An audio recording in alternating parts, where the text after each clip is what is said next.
From the Kansas City Sports Update Studio, this is the Richard Smith Show, where we talk about all things Kansas City Chiefs, brought to you by Arrowhead Update.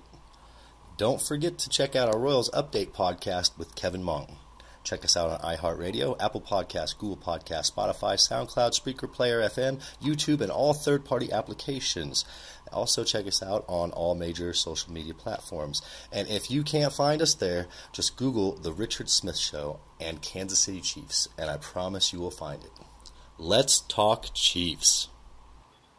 How are we doing, Chiefs Kingdom? It is Friday, June 7th, and look, we're here to talk Chiefs. We've got some important information coming here in the Chiefs Kingdom, and I have Brent Lawler with me today. How we doing, Brent?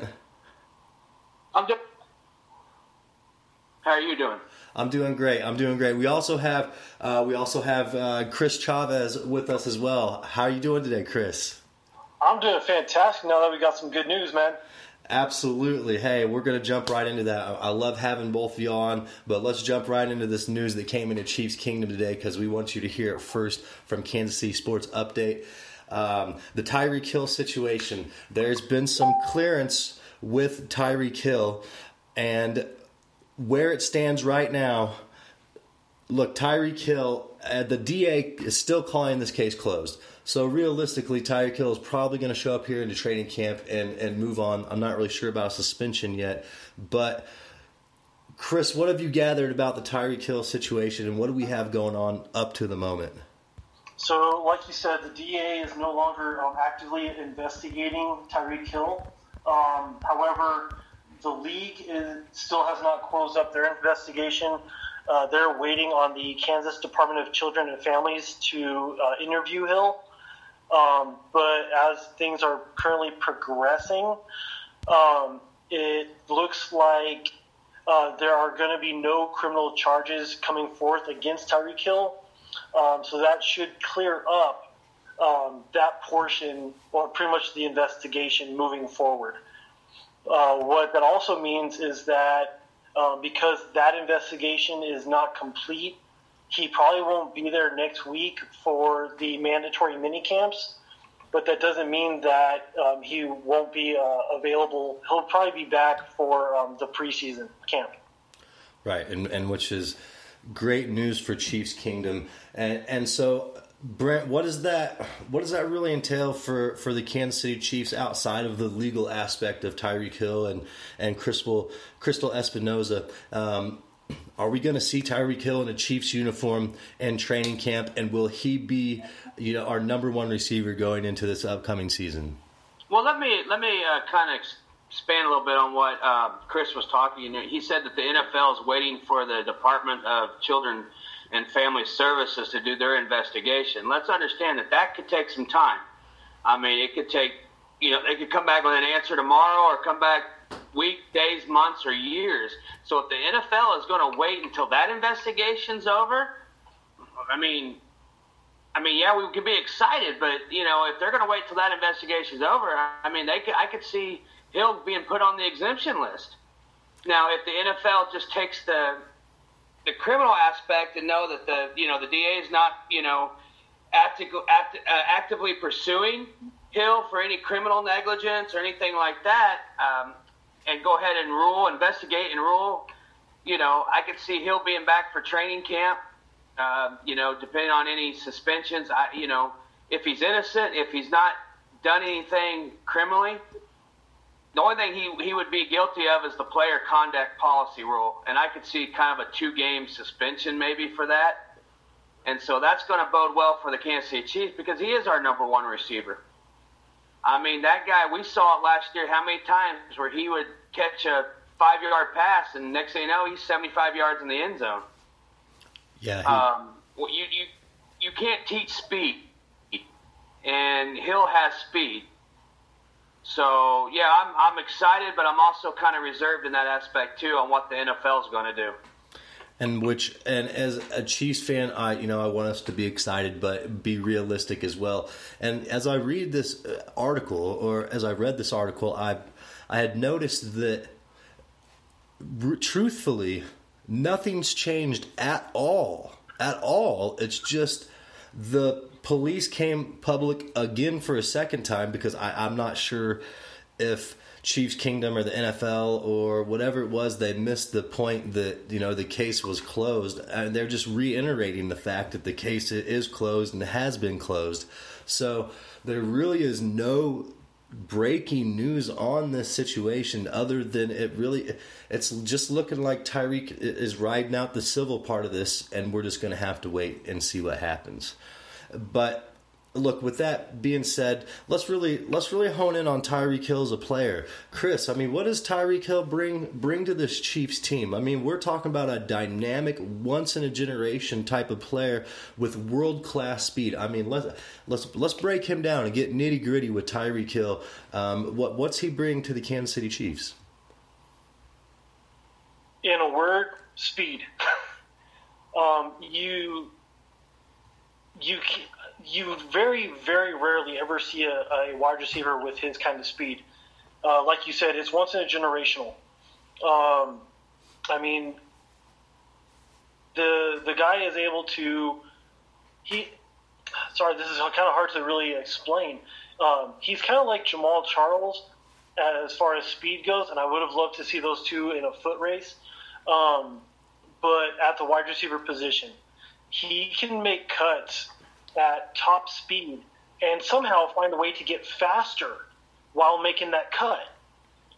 He'll find an open hole in the defense, like we saw against Baltimore. Mahomes is scrambling and he's looking for something. He throws it to a wide open space at the time, and Hill reads his mind and gets there and catches that ball. And he can take over a game. He in the AFC Championship game, he ended up with 8 catches. But he does have his downfalls. I'm not going to be blind to that. He does have his faults. He's notorious for using his body to catch the ball. And against really good defensively schemed teams like New England, he can get shut down. In the AFC Championship game against them, he only had 3 targets. To only be able to get open 3 times for a ball and you only make 1 catch. Granted, that catch was for 42 yards. But, there's a weakness in his game. But by also garnering all of that attention from the defense, especially with our offense and the weapons that we have, that opens up other people to be able to then step up and fill in that hole. Well, to be honest with you, Kris, I can't agree with you when you say there's a weakness in his game. I don't personally see it, and it's one of those things that, I guess I don't know. I'm not really following with the weakness in his game. The man's the fastest guy in the NFL. He has some of the best routes. He does catch off his body sometimes, but look at the angles of his body where he's at trying to make these catches. Sometimes that's the only way for him to possibly even make that catch, period. So in my mind, I don't see the weaknesses, but I don't know. What do you think, Brent? Is there any weaknesses in Tyreek Hill's game to you? Well, I agree with you, Rick. You think about it. He'll have some drops. So you're like, really? But then you got to look at it. He's got his body twisted. He's trying to make a play on the ball, but then he'll come up, 2 plays later and just make a catch. Like wow, did he just really make that catch? There's some things he can work on. He's not a perfect player, but he's close to it. So there's definitely some things that he can work on. Let's face it, he just had 1 season with Mahomes. We can get him in there for a second season. I could see these two be a dynamic duo for years to come. I don't call them weaknesses, but there are some things in his game that he can work on and definitely get better. And that's every player. And look, Tyreek Hill is in a place of his own. And he's in a league of his own. And when you really look at the numbers here, 2017, his rookie year, I mean, he had 1,883 receiving yards and 7 touchdowns. And so it's with, and he's having all these 20-plus yard receptions, which I don't have those numbers in front of me right now, but I know those are staggering. 15 yards average per catch. And then those numbers stepped up in 2018, and he's had 87 receptions for 1,479 receiving yards, averaging 17 yards a catch with 12 touchdowns. I just look at Hill as he was like the human joystick. Like there's nothing you can do to defend a guy like that. So when we talk about those characteristics, I mean, Kris, where are you with his playmaking skills? I mean, we got the best playmaker in the league. Everybody has weaknesses, but I mean, I've never seen a defense truly shut Tyreek Hill down for an entire game. But he's a dynamic player. So what's your take on that? I mean, after saying that he has some weaknesses. Yeah, so I think Brent kind of explained it best as, there's stuff that he can work on. It's not necessarily like a weakness, like you can't overcome that. It's just a weakness as far as something that can be improved on. But playmaking ability, I mean, he's got to be one of the top 3, if not the number 1 wide receiver as far as playmaking ability, which is why we throw him back to returning punts. I mean, the guy will make people miss. Yes. And whether it's with his speed, whether it's with his cuts, with his just changing direction on a dime, he'll make people miss.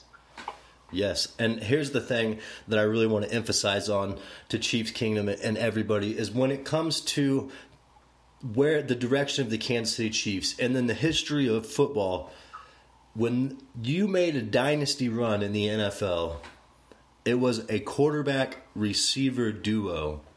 You had your Joe Montana and Jerry Rice. You had your Troy Aikman and your Michael Irvin. Like it was, it was that combination. Your Peyton Manning, Marvin Harrison. I mean, the Julian Edelman with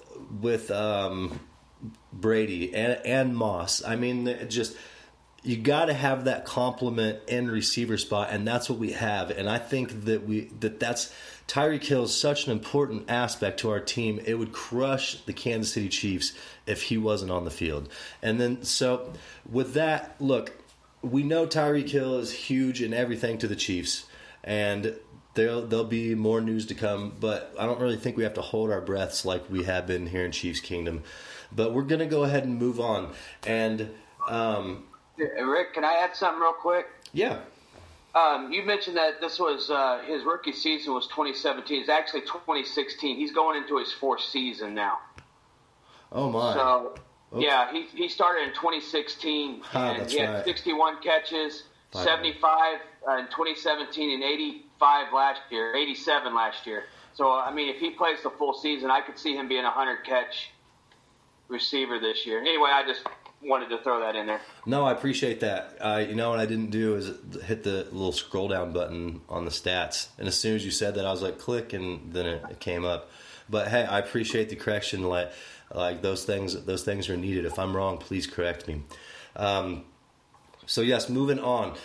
Kris, let's get into OTAs. There's been a lot of great dialogue from Andy Reid, and there was a lot, especially yesterday. He touched base on Byron Pringle, Tyrann Mathieu, and McCole Hartman, and as well as some others. Tell us about OTAs. What's going on here? They're over now. They ended yesterday, but fill us in. Yeah, so the voluntary OTAs ended up yesterday. And next week on Tuesday starts the mandatory mini camps. But Reid was really excited talking to the press yesterday about the energy that everybody was bringing. And as we've kind of touched on in the past, it really is starting from top down.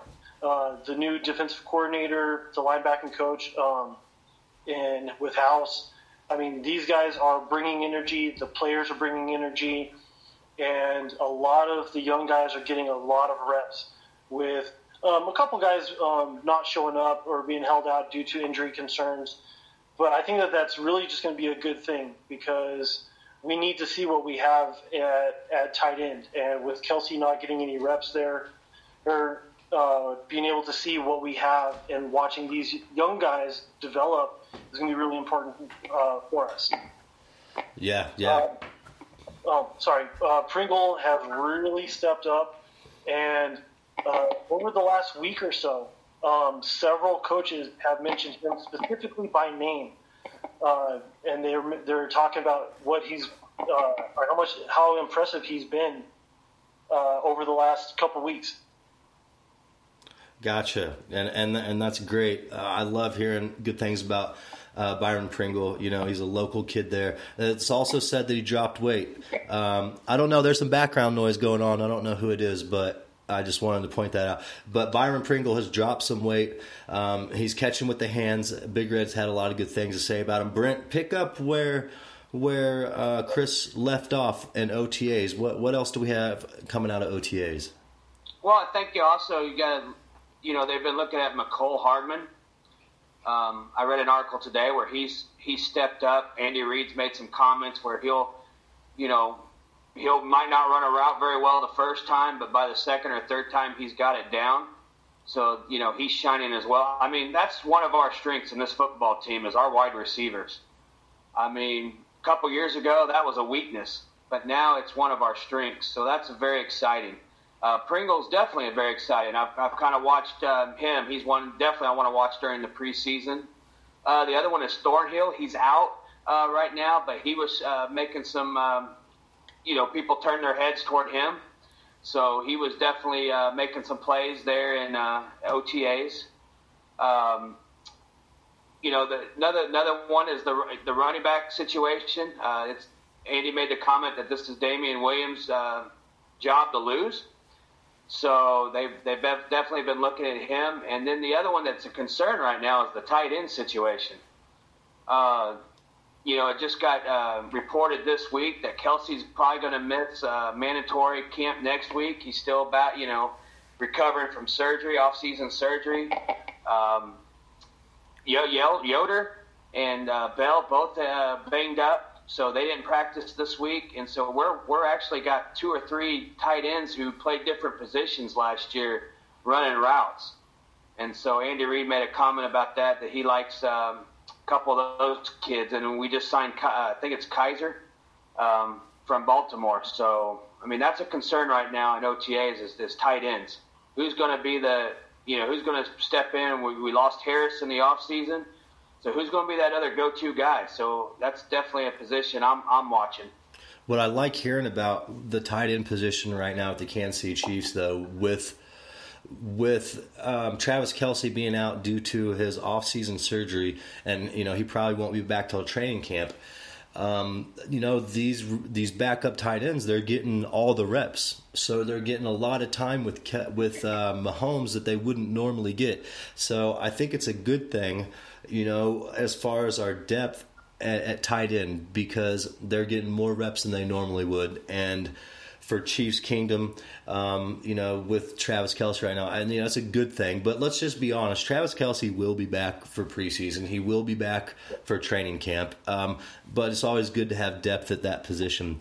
So I watched some video on Andy Reid, and picked up on some of his dialogue, which was a lot of great dialogue. And there always is with Andy Reid. He's kind of nonchalant, more laid-back type of characteristics.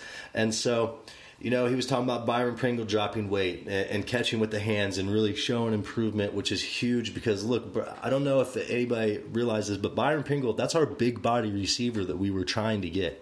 So when we say that we should go get a big body receiver, we have one in Byron Pringle. He was just hurt all last season, and we haven't got to see what he brings to the table. Big Red had great things to say about the Honey Badger. Obviously, I mean, he's saying that he's been stacked up in every part of the defense, in the box, on the interior, on the backside, over the top. and he's really exceeded expectations, and then the leadership as well. That's a huge key aspect to everything that's going to be the Kansas City Chiefs defense, is how big of a vocal leader Mathau will be. Because if you ask me, if I want to have a leader on my defensive side of the ball, I want my leader to be the player who can see everything. And that player will be the safety. So it's a huge aspect to have the leader of the field who sees the whole field. And that's a key, huge point. So OTAs could not have been better, Chiefs Kingdom. There's a lot of great information. There's a lot of production and gaining ground from our rookies, from the free agents that we brought in, down to timing with Patrick Mahomes, timing on the defense, the coaching staff getting to know the players getting to know the other players. This was a big deal and key scenario for moving on with our Chiefs defense. So overall, I'm going to start off. Kris, what do you give our OTAs? Let's do a 1 out of 10. I know it's not a big deal, but with where we're going in our defensive side, 1 being worst, 10 being the best. What do you give Chiefs OTAs this offseason? I'd have to give it like a 9.5. The only knocks are that we are coming out slightly banged up, and no one really that's a starter. Thornhill probably will end up being one, but it's nothing major. He'll be back. And then just the fact that we had one guy kind of holding out, but again, it wasn't mandatory, so I'm not even really knocking it. But it would have been nice to see Chris Jones in there, working with and getting to know Frank Clark and the rest of the new guys, just so that they can build a little bit more camaraderie. Great point. But a lot of the positives, or all the positivity that I was hearing out of there was very encouraging, and hearing how everybody is really trying to come together as a group. And as Honey Badger has said, they're trying to find their identity. And so bringing that all together, I think, is just moving it in the right direction. Absolutely. Brent, same question. Take off. I'm gonna go a little bit lower, not too far low, but I'm gonna give it an 8 right now. Like I said, I would, the being banged up, a bunch of guys in gym shorts, and helmets, but that's kind of this time of year, it's a little concern as far as injuries, but nothing major. As far as Chris Jones, it would have been nice to see him, but I don't blame him. Definitely wants to get that big money, and then he'll be there. I know he'll be there next week for mandatory, but they need to get that deal done. That's just a rabbit trail we don't have to go down right now, but that deal needs to be done. Chris Jones has definitely stepped up and earned his money. But I'm excited. I mean, I watched that same audio from Andy Reid yesterday. I was listening to him, and you could just see the confidence in him. Just kind of the laid back. I don't think I've ever seen that from him before. And I think he knows there's something he's got with this team. And I sense it. And I think we're gonna hit the floor running next week in camp and get to training camp. And man, I can't wait. Hey, I'm with you on that one, Brent. And look, you really could not have said it better. There is absolutely something special going on in Kansas City right now with the Chiefs. It's magical. Look, I'm speechless when it comes to the Chiefs, because I'm at a scenario and a situation, and I'll never call it a crossroads, because this is an amazing time to be a Chiefs fan. That, look, we literally almost could not be a better team. I mean, let's look at the history of the NFL and the way the Kansas City Chiefs are progressing. Of course, we want perfection out of the Kansas City Chiefs, but you look at our roster top to bottom, you almost couldn't get any closer to perfection. You couldn't. And so that's a really exciting thing to be a Chiefs fan and know that we have hit in I don't even know what. There's no words for it. I'm sorry, Chiefs King. I'm trying to find the words for where our franchise is, and I have no words. I'm just as excited as everybody else, and that's really my standpoint on it. So, look, we've talked about OTAs. It was great this season. Like, I'm ready to get into mandatory minicamp, which starts next week, and we've touched base a little bit on that. I don't really know the dates or anything, but I do know training camp starts Thursday, July 26th, and that's when I expect to see Tyreek Hill back in a Chiefs uniform. So we really, really look forward to that. But yes, any take on from either of you on the mandatory minicamp starting next week? Kris, take off. Man, I'm just excited to see everybody. Hopefully, let me try that again. I'm excited to see everybody show up and just see everybody get more reps and hopefully come out injury free, and just translate that over to the preseason and then eventually the season. Man, get that energy up, find that defensive identity.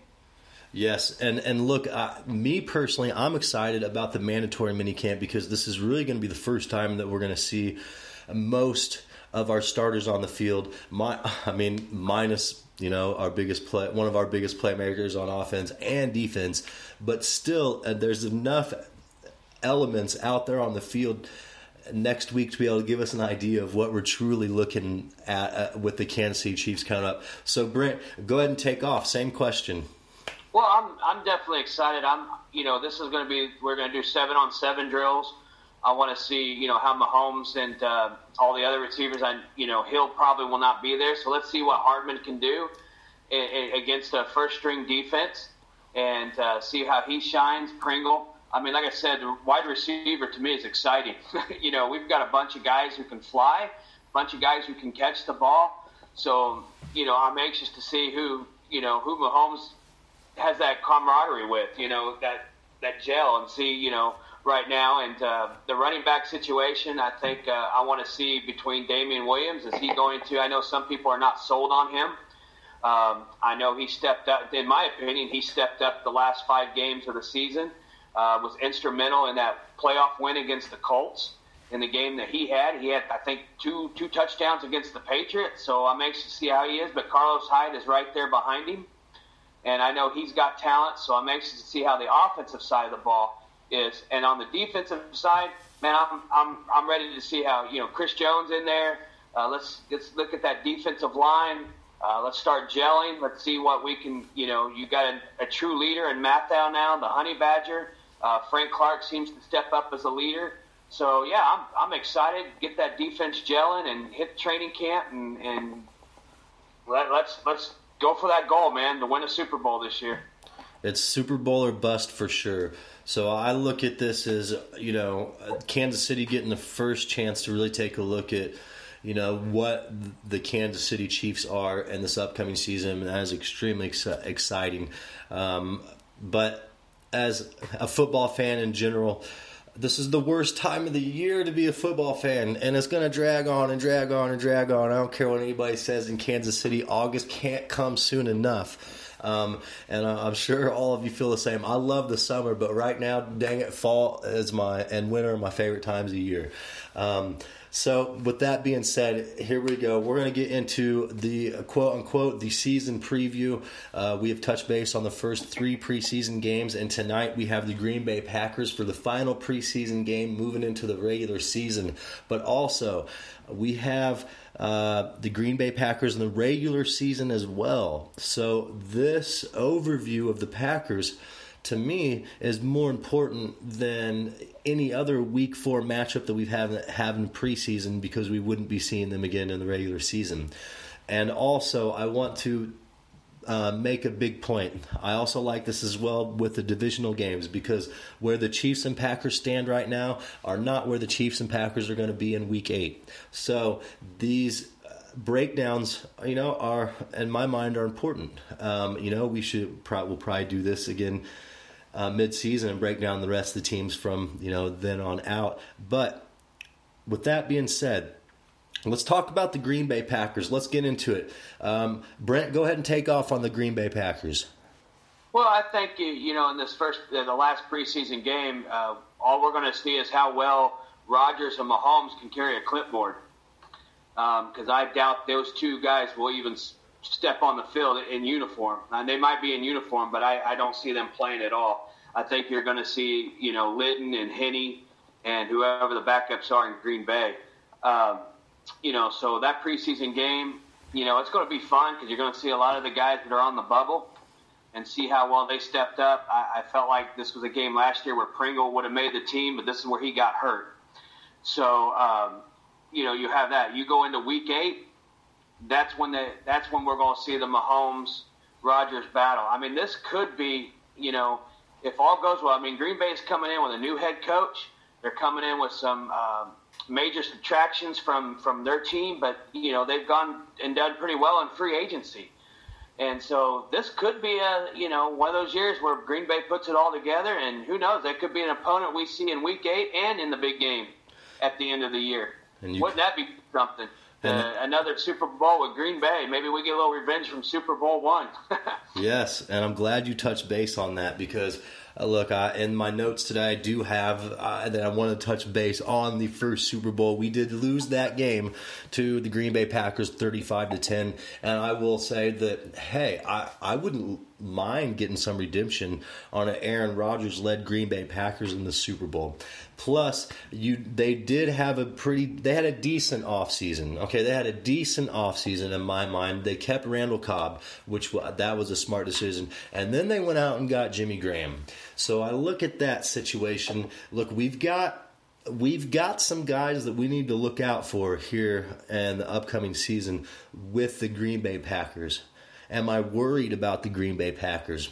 I'm more worried about the Jacksonville Jaguars than I am the Green Bay Packers. I'll put it to you like that. So with that being said, that's my standpoint. And like I said, there's 2 games that we play them this year. So that's a big deal. It's kind of nice to see what their depth looks like in the preseason, especially preseason. The game 4, we're not going to see the starters. So I really will know the depth. Then we get to go in the season and battle it out and duke it out with Aaron Rodgers and Mahomes. It's going to be a great show.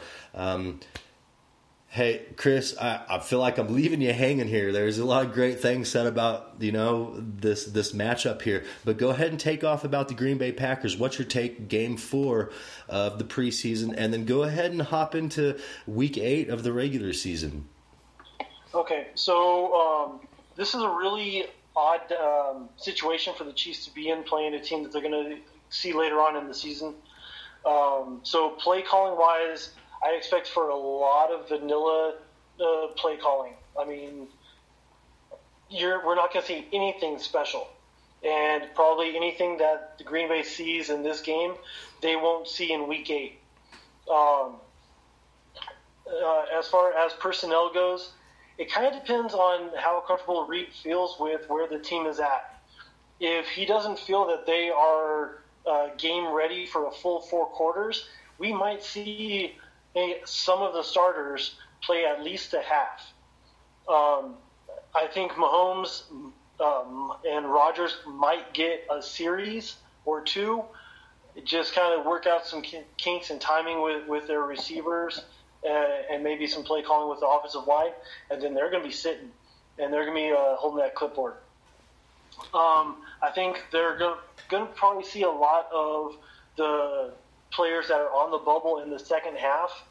Probably more so as far as where you have a question as to, okay, is this going to be my second or my third option, or is this going to be a practice squad guy, or is this going to be a guy that we cut? We're going to see a lot of those players in the second half. I expect for their offensive line to control, or our offensive line to control the line of scrimmage against their defensive front. Nobody really on their defensive line scares me at all. Their secondary and their linebackers are definitely going to try to keep everything in front of them because of our speed. But, I mean, we've got the big playability basically from the top down at wide receiver and really at our tight ends. So I think that we're going to be able to find the holes and exploit their defense. I'm sorry, go ahead. Oh, no, keep going. Sorry, I thought you were done. Okay.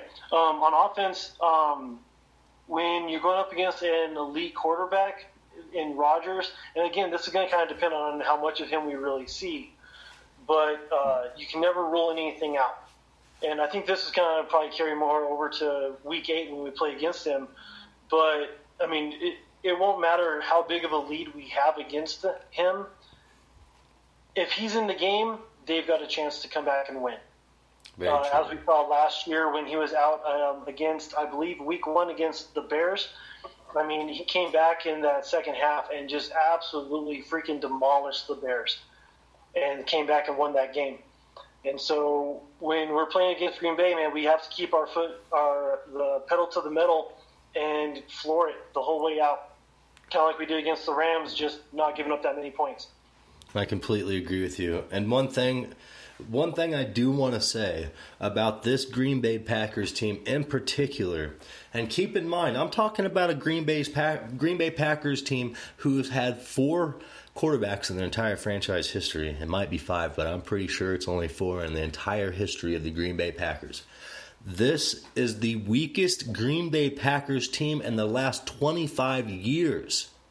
Look, I know that there's a possibility of Aaron Rodgers pulling his magic, but that team has fallen apart so much in the last 2 seasons.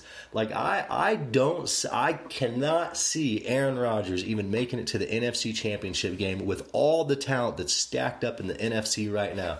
There's way too many gunslingers out there. There's way too many loaded teams. Look, we're talking about teams Philadelphia, New Orleans, the Rams. Look out for the Cardinals this year. Look, there's some seriously stacked Seattle. I mean, there is some competition in the NFC that Aaron Rodgers has to go up against, and you're telling me that all you have to bring to the table is Randall Cobb and Jimmy Graham? Like, that's not going to do it in my mind. I don't even think the Green Bay Packers will win their division this year. I think you mean Devontae Adams. Randall Cobb signed with Dallas. Oh, yes, Devontae Adams. I'm sorry. Yes, sorry. Yep, Devontae Adams. But I don't think they can win with that. And Brent, go ahead and take off. I mean, do you really think that the Packers are that dynamic of a team like they've been for the last 2 decades? Well, that's about the greatness of the NFL. You never know. I mean, you look at a team and go, there's no way this team should win. And next thing you know, they're battling and they're in a playoff. I mean, do we really think Chicago Bears was going to do what they did last year with a new coach? I mean, it's hard to say. Do I think they're going to be there? If I had to pick, no, I don't. But you never can count out an Aaron Rodgers-led team. And that's true. And I didn't even bring the Bears up in that conversation of all the teams I listed off in his way. So thanks for bringing the Bears up, too. That's just, let's add to the list of things in the way for Aaron Rodgers. Go ahead. Well, I mean, and then you go with the Los Angeles Rams. I mean, last year, I didn't think they were a Super Bowl caliber team. Yeah, they did some nice things in free agency, but next thing you know, they're playing in the big game. So, I mean, you just never know about a team. They did some nice stuff in the off season. They did a lot of free agency, but they still got to gel. They've got a head coach, a brand new head coach. So this team has got to gel, and you know what? It could blow up in their face. They could be a team. We're sitting there at week 8, and they're 1-7 or 1-6 or 2-4. You just never know.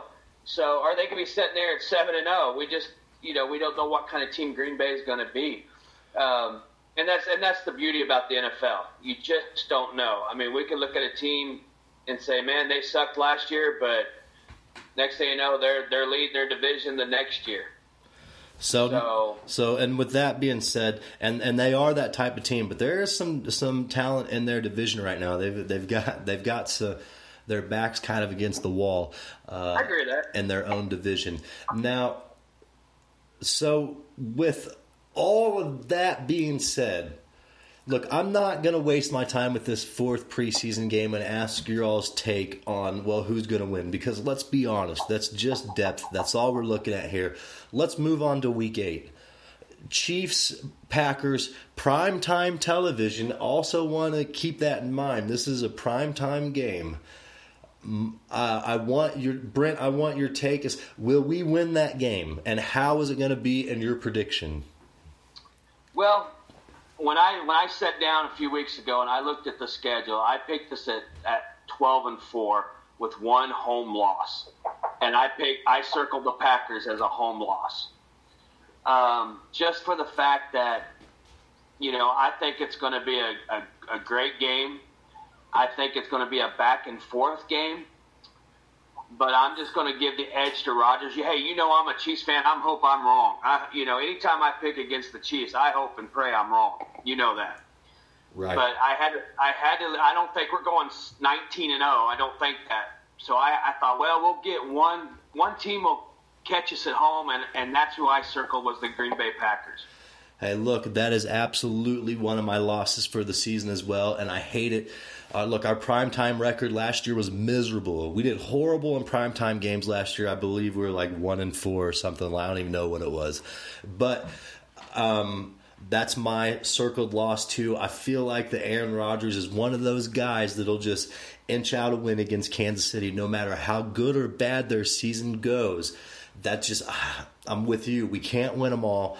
And it's weird. I've never seen a schedule before where we've had a non-conference game, but we played them twice in 1 year. I've never seen this ever in my life. So this is something new to me, but it's nice that we get to see a little bit of their depth before we hit them in the regular season.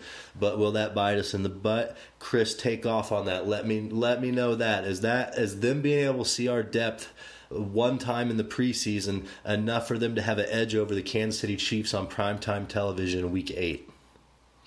Whenever you give a player of Aaron Rodgers' quality the chance to see what you've got and what you're capable of doing, he's going to be able to game plan against you and prepare for it. And we haven't played them in the past recently, so he doesn't really know what he's going to be coming up against. Yeah, you can look at tape, but tape doesn't give you everything. And for him to be able to sit there on the sideline and watch all of our players and analyze and read them and break them down, that's going to be a huge asset to him. On the flip side, you're giving Mahomes the exact same thing as well. And so it's really going to be a little bit of an even keel in that regard. Both of us are going to have access to the same amount of information because we're both going to be able to see it. The only thing that might come along would be maybe if there's a trade before deadline that changes things up a little bit. I don't really see one happening, but that's always a possibility for us. I definitely got to say that with the game being in Kansas City and knowing how our fans are, as loud as they're going to be, and I mean, let's be real. How many times has Aaron Rodgers really been in a scenario like Arrowhead Stadium? I mean, maybe one other time, but it was never. I mean, you cannot prepare for what Arrowhead is. And you can't, especially Arrowhead right now with the Kansas City Chiefs team that we have. Yeah, I mean, you have the quality of the players, the excitement that's going to be there in the stadium. And I mean, to the kingdom that's listening, man, and you guys got to bring it. Yeah, if, and I mean, I'm knocking on wood on this. If we get down by a touchdown or two, you don't get quiet, get louder, because our team is going to be feeding off of that. Their team is going to get surprised by that, and it's going to start to affect the game. Got to keep bringing it. And that's a really good point. I like what you're saying there, Kris, because to all those NFC teams, I think that we hold more ground and with an NFC team coming to Arrowhead than we do an AFC team coming to Arrowhead, because it doesn't happen very often. And it's easy to get caught off guard in a scenario with, 80,000 fans screaming and making a concrete building shake underneath your feet. It's a really important aspect to the Kansas City Chiefs. But keep going, Brent. Do you have any, or Kris, do you have any more to add? Midway through the season last year, Green Bay stumbled upon a running back in Aaron Jones. He's going to be their starting running back, and last year he averaged 5.5 yards per carry. I'm not saying that they're going to be becoming a running team, but they're going to have a weapon in their offense that they haven't had in a long time, and actually having a running game. They're extremely young at wide receiver, and as Brent brought up earlier, the only one who's really worth his weight was, now I'm going to forget his name, Devontae Adams. They're going to have Jimmy Graham coming back. They brought in Mercedes Lewis, and they drafted tight end Sternberger, who they're really high on. But, I mean, at their tight end, you don't really have anybody who's a Kelsey-esque type player who can really create matchup or mismatches against our defense. And then they just have a decent offensive line. I mean, they're solid at tackle. They drafted an interior lineman in Elton Jenkins. So they're improving on offense. Defense, they brought in a ball-hawking safety. They brought in Rashawn Gary, who's going to be helping out at the offensive line linebacker position. But on defense, man, the only person that they have name recognition-wise is Blake Martinez. Everybody else on there, you read down the roster like, who's this guy? Who's this guy? Who's this guy? And so, I mean, they're trying to get better, and I totally acknowledge that. And, you know, after week 8, I hope that they do, because I want to see them at least have a chance to play us in the Super Bowl and get that revenge game against them, so that we can win that Super Bowl against that Green Bay team. Exactly. Hey, we need revenge. What better way, you know, to enter a season or cap off a season or win a Super Bowl than, you know, to get a team or get a win against a team that we, you know, lost in the first Super Bowl too. And hey, if they find some way to make it to the Super Bowl, be my guest. I'd love to play Aaron Rodgers in a Super Bowl. So check it out, everybody. Okay, so this is week 4, the last preseason game. So that is the season preview, but check it out. I'm looking forward to week 8. I'm looking forward to the primetime heavyweight battle against Rodgers and against Mahomes. And here's my thing. What it comes down to me, this is how the Chiefs are going to be able to pull off this win. It comes down to coaching. When you have 2 heavyweights at quarterback, it then becomes a chess game. So Andy Reid to a first-year coach, I mean, look, I'm saying that's one of our losses, but that very well could be one of our victories. If you look at all of our losses last year put together, they combined were 6 points. So you never know with the Kansas City Chiefs, but you also never know with the Green Bay Packers.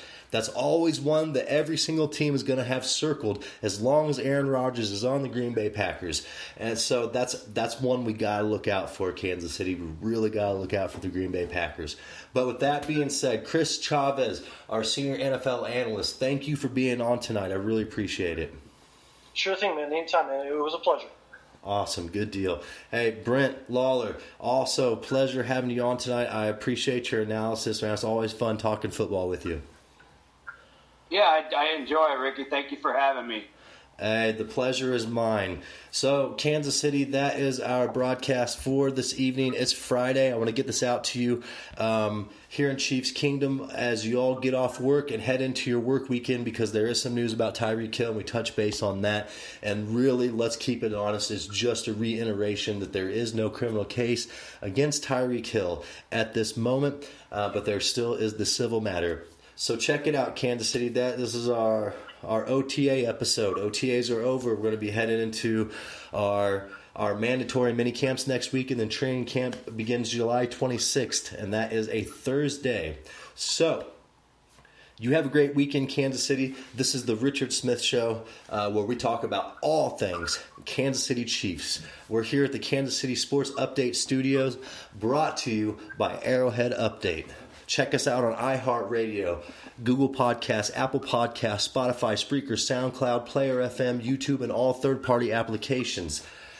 Check us out on all major social media platforms. And if you cannot find us there, just Google or search The Richard Smith Show and Kansas City Chiefs, and I promise you will find us. Have a great Friday, Kansas City.